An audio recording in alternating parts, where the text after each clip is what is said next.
¿En qué medida tú te has sentido a veces sobornado por tus hijos emocionalmente? Muchísimas, muchísimas. Si no me pagas, no hago esto. Claro, Si no eso me es un día a compras día. esto, Es yo que al no voy a final, funcionar como tú ahora se quieres. vuelve la tortilla, pues como no me des paga, no estudio, como no me des... y muchas veces cedemos porque nos da pena. Venga, sí, me has prometido, como me ha prometido que esto, venga, le voy a dar un voto de confianza. Al final los votos de confianza, desgraciadamente, no salen tan bien como quieres. Yo en las sesiones que llevo a cabo de coaching, de acompañamiento con parejas, con familias, he detectado dos cosas que yo los he aplicado en mi vida. Uno, cuando dejamos de tener miedo a qué va a pensar mi hijo si yo actúo como padre, yo empiezo a tener una mayor libertad de actuación. ¿Por qué? Porque si vivo mi vida como padre condicionado a qué va a pensar mi hijo, cómo se va a sentir mi hijo, empiezo a tener un problema. ¿Por qué? Porque ya no estoy actuando desde el amor, estoy actuando desde el miedo. Desde el miedo lo que voy a tratar de conseguir es que él o ella me quiera, ¿no? ¿Y qué voy a hacer para que me quieran? Pues darle lo que ellos me están pidiendo. Entonces resulta que lo que empezamos a manifestar es un arquetipo del complaciente. Empezamos a ser complacientes con ellos para que ellos estén contentos y nos devuelvan en forma de supuesto amor eso que estamos haciendo por ellos. Pero claro, este círculo es muy peligroso. Porque ¿qué pasa cuando empiezo a cortar el círculo? Y empiezo a dejar de dar, empiezo a hacer malo. Claro. Sí, y además, vamos, yo una cosa que sí he aprendido de todo esto es que no hay que tener miedo a poner límites, porque al final se vuelven contra ti, ¿sabes? Tú vas cediendo y te van comiendo terreno, y de repente te ves acorralada, que ellos han tomado las riendas y tú estás ahí como no hagas lo que yo digo, es que te voy a reventar tu plan, porque es que vas a tener que hacer el mío.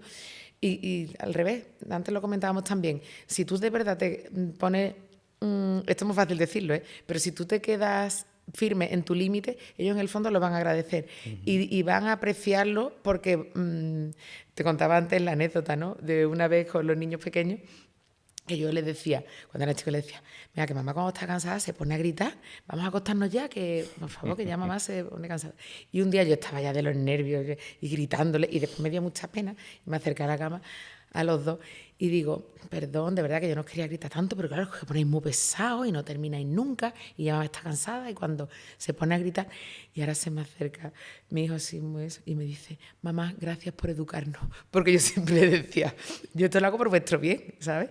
Y ellos en el fondo lo saben, que todo esto de los límites, y no hay que tener miedo, que muchas veces, te digo, que por la pena vamos cediendo y vamos, y yo me he dado cuenta que no, que cuanto más cedes es peor, porque ni ellos...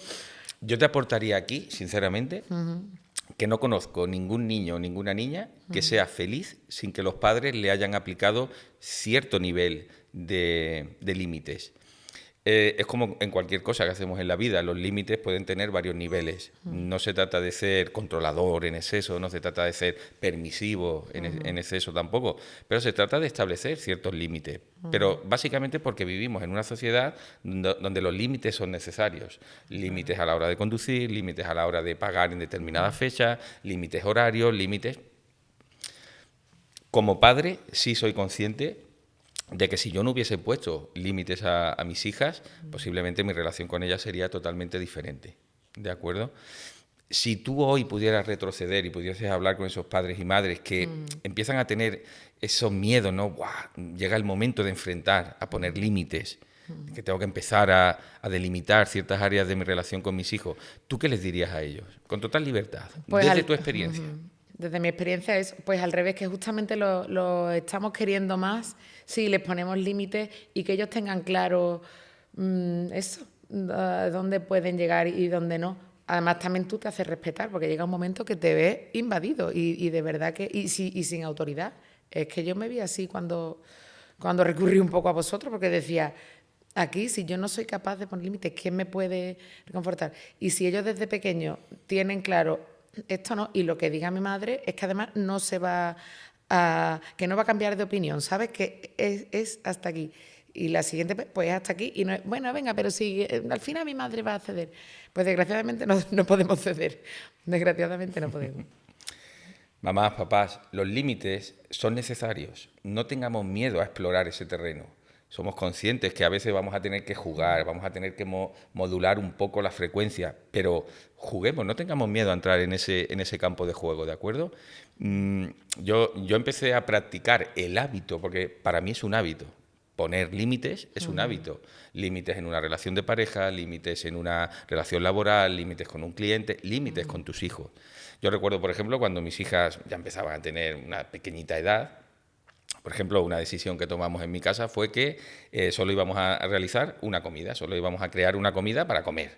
Oye, y surge el miedo, ¿no? ¿Y si a las niñas no les gusta la comida? Pues que coman menos. Si de aquí a unas horas hay que volver a comer, no pasa nada porque aquí no ponga... Es un hábito, vas creando pequeños límites, pues esta es la comida que hay, si no quieres comer no pasa nada, los niños van creciendo, oye, pues esta es la hora de llegar a casa y hay que cumplirlo, hay que trabajar porque esto sea así.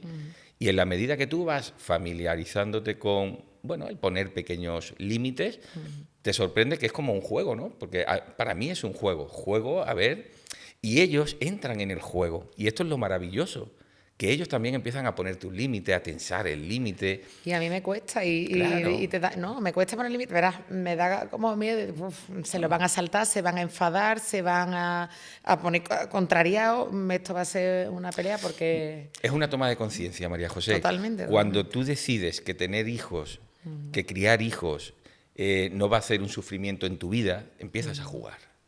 Sabes que hay situaciones más difíciles, sabes que hay situaciones que son muy sencillas de gestionar, pero empiezas a disfrutar. En formar en valores, si algo podemos aportar a las familias, es un espacio y una creatividad para que precisamente cambiemos ese sufrimiento por disfrutar de tener una relación con nuestros hijos sana, que además va a favorecer la relación de pareja. Porque si la relación con los hijos no está bien, y esto es un podcast que ya realizaremos, la relación de pareja se ve mermada también, ¿no? Claro. ¿Qué límite pondrías tú hoy que no te has atrevido a poner hasta ahora? Si hoy pudiésemos escribir una carta a los Reyes Magos, queridos Reyes Magos, Pues elijo desde hoy este límite, o frotar la lámpara maravillosa. ¿Qué deseo le pediríamos al genio Pues de la el lámpara? primero, lo tengo clarísimo y seguro que muchísimos padres van a estar de acuerdo, el de las pantallas. Esto se nos ha ido de las manos. Y yo ahora veo los niños más pequeñitos, mis amigas que tienen niños más pequeños, que está mucho más claro lo del control parental. A mí me cogió un poco, bueno, pues le regalan el móvil con 10 años, con 9 años, los controles, a duras penas les vas poniendo un control parental, pero es un enganche tan brutal el que tienen y cómo te responden, porque están ensimismados en las pantallas y tú les llegas, tú eres... Qué pesada, me está quitando aquí de lo fácil y de mi diversión. Y es... Ni razonan, ni piensan, ni disfrutan, ni... Mira, cuando venía de camino en el AVE, estaba leyendo una carta al director de justo de ayer, y decía una chica, hoy he pasado 4 horas y 14... Dice mi móvil que he estado 4 horas y 14 minutos en el móvil. Dice, ni siquiera he sido consciente porque no he tenido nada especialmente. Si esto le pasa a un adulto, imagínate, a los niños, no son conscientes. Y yo la primera que intento quitar, pero lo de las pantallas a mí se me ha ido. Mira, cuando, por ejemplo, vamos a una empresa a hacer un trabajo de consultoría, porque hay un problema con un equipo, con algunos miembros de un equipo, yo siempre hago un juego que me encanta, que es mirar al líder del equipo. Cómo se mueve, cómo habla, cómo ejecuta, cómo funciona. ¿Por qué? Porque el reflejo de liderazgo que se ejerce sobre un equipo es lo que nosotros vemos. Es decir, cuando nosotros vemos unas actitudes muy concretas, simplemente estamos viendo el reflejo de ese liderazgo. Vamos a extrapolar todo esto al ámbito de la familia. Cuando nosotros vemos una actitud en un hijo, vamos a mirar a los padres. Oye, padre, madre, ¿cuánto tiempo pasas tú delante de la pantalla de tu hijo? Cuando viene tu hijo a contarte una cosa y tú estás ensimismado viendo el nuevo teléfono que te quieres comprar, por ejemplo, o la nueva guitarra que me quiero comprar, y viene mi hijo a contarme algo, simplemente le escucho o le digo la frase mágica de háblame que puedo hacer 2 cosas a la vez. O dejo la pantalla y le digo a mi hija, ¿qué me quieres Soy contar? toda tuya, cuéntame, claro. Sí, Es una actitud. En la medida que ellos sienten que mi padre es capaz de apartar la mirada, escucharme activamente, estar en una posición de verdad, escucha, practicar una técnica como es el rapport, que es simular un espejo y entenderlo y escucharlo y prestarle toda la atención, la situación cambia. Cambia todo. Porque ¿qué va a pasar cuando yo vaya a hablar con ella? Va a ser lo mismo. Bueno, si mi padre es capaz de hacer dos cosas a la vez, yo también, háblame, Claro, papá. Claro, claro. Pero el padre se va a Son enfadar, nuestros va a gritar, espejos. ¿de acuerdo? Claro. Entonces, por ejemplo, cuando ocurren situaciones de esas en tu casa, ¿cómo lo vives tú? ¿Cómo reaccionas cuando no te hacen caso con las pantallas? Yo cada vez uso menos el móvil, y cada vez las pantallas, porque estoy tan harta de pantallas que nunca sé especialmente, pero bueno, también, y por eso mismo, porque digo, tengo que predicar con el ejemplo. Pero, por ejemplo, María José, por coger este hito, ¿no? Sí. que estás poniendo sobre la mesa. Por ejemplo, hay un concepto que a mí me encanta, yo lo he practicado en mi hogar durante muchos años, que es el concepto de las alianzas. Al final, cuando en un equipo, y una familia es un equipo, se empiezan a construir alianzas, todo empieza a funcionar un poquito mejor, ¿no? Sí, Porque las alianzas no dejan de ser ciertos límites, ¿no? Por ejemplo, una alianza puede ser que cuando nos sentamos en la mesa a comer, no hay ningún teléfono móvil. Eso sí lo tenemos en casa. es una alianza. En las comidas no hay. Ahora están deseando comer rápido para coger el móvil. Eso es así. Bien. Pero bueno, eso sí lo mantenemos. ¿Ves? Eso es límite. Y en mi casa sí que hay un límite muy claro. A las 10 de la noche se suelta el móvil, todo el mundo a cargar el móvil en la cocina. Perfecto. Y se acabó. Un hábito No hay muy control saludable que hemos trabajado, por ejemplo, también es que todos los móviles no duerman en las habitaciones, Eso es. sino que duerman en un espacio común que garantiza que desde que se ponen a cargar a las 10 de la Eso noche es. hasta por la mañana, No se tocan. y entonces viene el hijo o la hija y te dice, ¿y cómo me despierto con la alarma? Claro. Señores, ha existido algo que ha cambiado la vida de la humanidad, que es un despertador. Se coloca un despertador en la mesita de noche del niño y funciona igual que un móvil. Es decir, todas esas excusas tenemos que ser capaces de tener herramientas Claro. y gestionarlas Sí, con porque total nos dan la naturalidad. vuelta. Siempre nos buscan la vuelta. Siempre.